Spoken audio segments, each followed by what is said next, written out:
આજે 25મી ડિસેમ્બર 2024 બુધવારના દિવસે આજના ચિંતનમાં તમામ સંતો હરિભક્તોને મારા સાષ્ટાંગ પ્રણામ. જય સ્વામિનારાયણ. આજનું ચિંતન નંદ સંતોના કીર્તનો, મર્મ અને રહસ્ય. ભજી લે હરિભજતા સહુ મોટ પામે, જન્મ મરણ દુઃખ જાય રે. પારસ સ્પર્શી લોહ કંચન ભય, મોંઘે તે મૂલે વેચાય રે.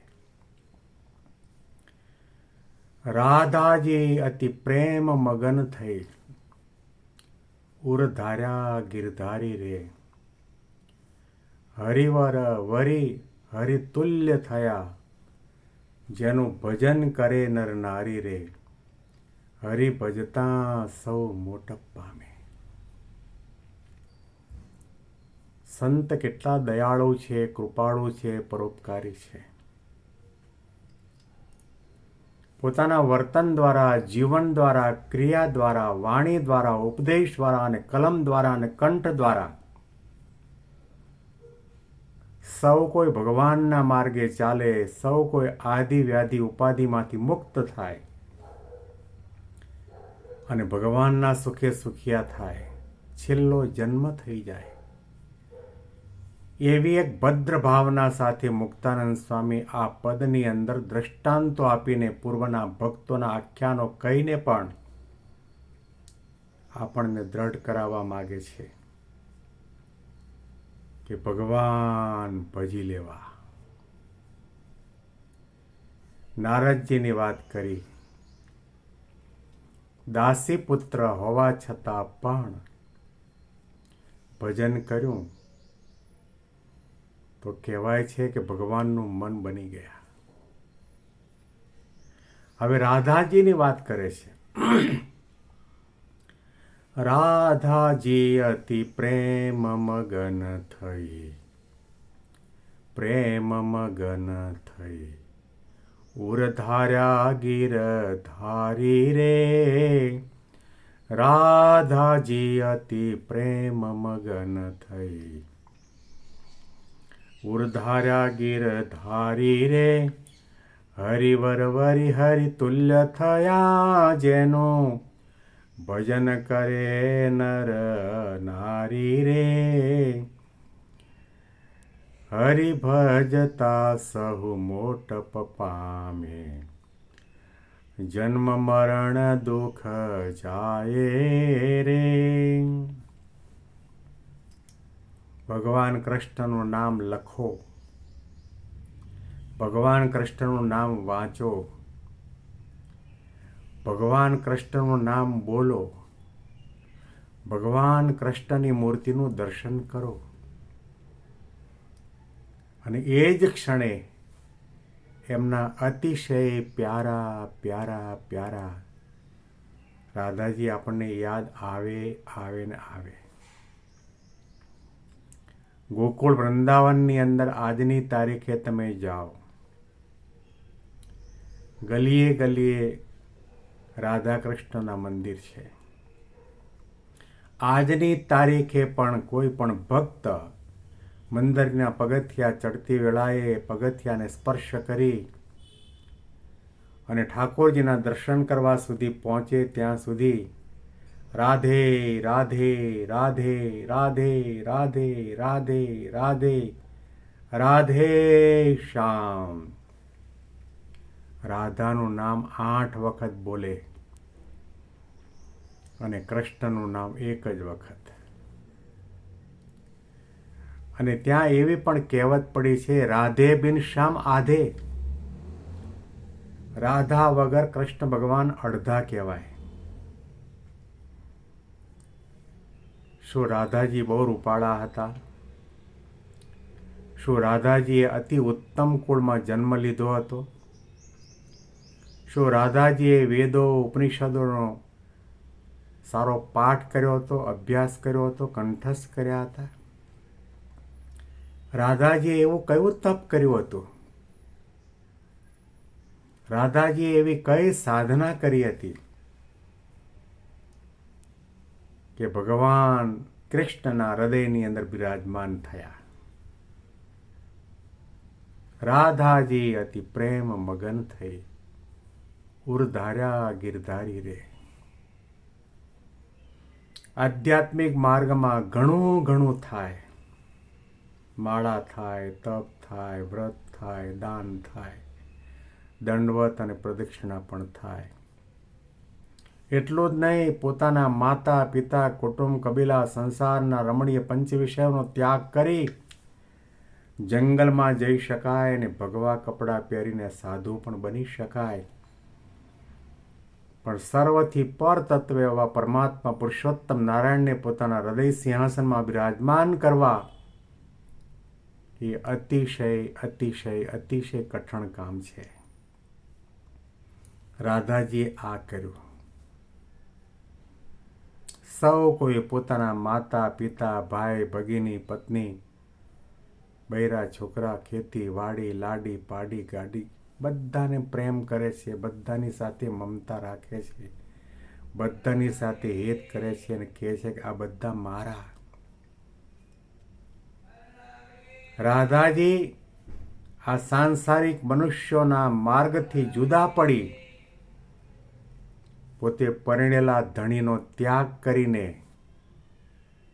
એટલે કે મનમાંથી દિલમાંથી દિમાગમાંથી એની સાથેના સંબંધને તોડીને તે સમયે ભગવાન કૃષ્ણ પૃથ્વી ઉપર બાલ સ્વરૂપે વિચરતા હતા, એમની સાથે પ્રેમ કર્યો છે. કેવો પ્રેમ કર્યો! ગોપીઓ તો ગોકુળમાં ઘણી હતી, પણ રાધાની તુલે ન આવે. મુક્તાનંદ સ્વામી એક પદમાં પણ ગાયું છે, સાધન સર્વે.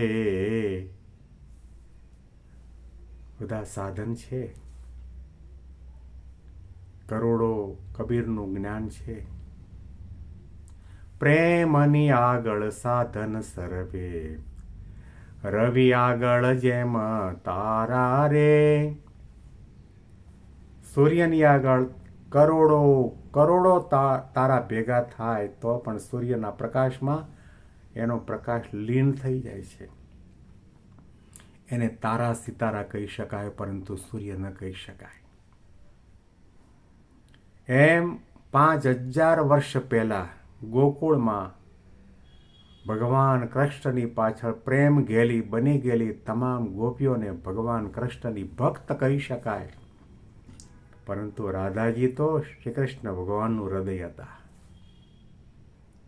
કેવી ભક્તિ હતી, કેવો પ્રેમ હતો, કેવું ભજન કર્યું, કેવી સમજણ હતી, કેવી નિષ્ઠા હતી, કેવો વૈરાગ્ય હતો, કેવી ઉપાસના ભગવાન કૃષ્ણની પ્રગટપણાની કરી. તે સમયની અંદર કોઈ એક જિજ્ઞાસુ મનુષ્ય રાધાજીને પ્રશ્ન કર્યો, રાધાજી, તમને ભગવાન કનૈયા પ્રત્યે કેટલો પ્રેમ? Radhaji, how much you loving to Lord Krishna? આપનો પ્રેમ ભગવાનના માટેનો kilo, 2 kilo, 5 kilo, 1 ton, 5 ton, 50 ton કેટલો? અને રાધાજીએ એનો ઉત્તર આપ્યો. કોઈ કવિએ એક પંક્તિમાં એનો ઉત્તર મૂક્યો છે, હમણાં તમે મને પૂછ્યું ને. રાધાજી જવાબ આપે છે, હમણાં તમે મને પૂછ્યું ને કે તારે કાનજીથી પ્રીત હશે કેટલી, તો જમુનાના તીર સાથે જમુનાના નીર તણી લહરીને હોય છે ને એટલી. જમુનાના તીર સાથે જમુનાના નીર તણી લહરીને હોય છે ને એટલી. હમણાં તમે મને પૂછ્યું ને કે તારે કાનજીથી પ્રીત હશે કેટલી. કેટલો અદ્ભુત જવાબ આપ્યો! જે યમુના નદીને ભગવાન કૃષ્ણનો સંબંધ છે, રાધાજીએ કહ્યું કે યમુના નદીના જળની અંદર તરંગ ઉત્પન્ન થાય. એ તરંગને અને યમુનાજીના કાંઠાને જે સંબંધ છે એવો મારે કાના સાથે સંબંધ છે. નદીમાં, સરોવરમાં ઘણી વખત તરંગ ઉત્પન્ન થતા આપણે જોયા છે. સમુદ્રમાં પણ તરંગ મોજા ઉત્પન્ન થતા જોયા છે. એ નદી કે સરોવરના મધ્ય ભાગમાં કોઈ પણ તરંગ ઉત્પન્ન થાય, ચાલતું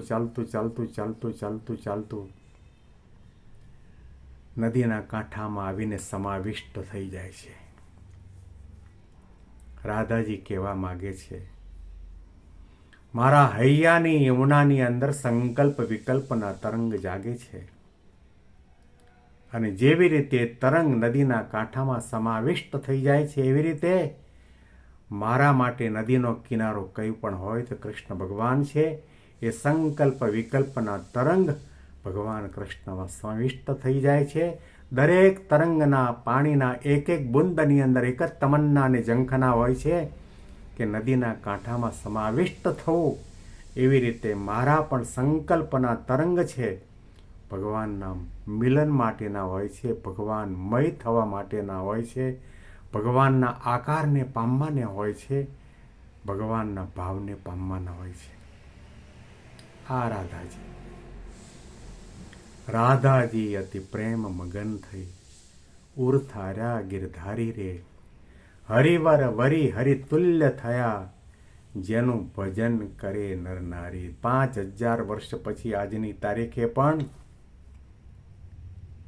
ભગવાન કૃષ્ણની સાથે રાધાજીનું ભજન થાય છે. રાધે કૃષ્ણ અને રાધા સ્વામી સંપ્રદાયની સ્થાપના પણ થઈ છે. આ પંક્તિ ઉપર તો ઘણું કહી શકાય એમ છે.